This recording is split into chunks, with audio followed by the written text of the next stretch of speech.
একটা মধ্যম সোনাখালী, একটা যুবতী বছরিয়া, এই দিকে আপনারা নজর রাখবেন, আন্নকে ভিত্তি আপনারা নজর রাখবেন।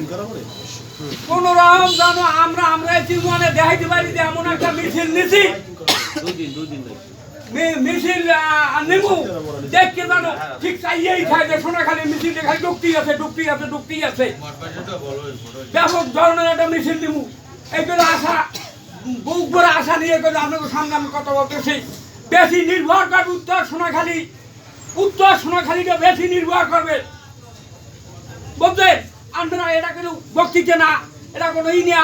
আমাদের একটা গায়ের মধ্যে আগুন জ্বলে, 17টা বছর রাস্তা উঠতে পারি নাই, 17টা বছর অপমান হয়েছি, 17টা বছর ঘুমাইতে পারি নাই, 17টা বছর ভাত খাইতে পারি নাই, 17টা বছর কোনো ব্যবসা বাণিজ্য করতে পারি না। এত তো হয়ে যাচ্ছে না, আল্লাহ তাআলা জানে এত বড় মিছিল।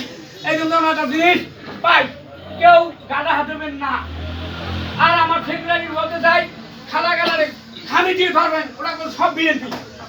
আমার সেক্রেটারি হ্যাঁ কাগজ কলমে আমরা বইয়ে সিদ্ধান্ত নিব কার কোন আমরা করবো সোনালীর ব্যাপারে।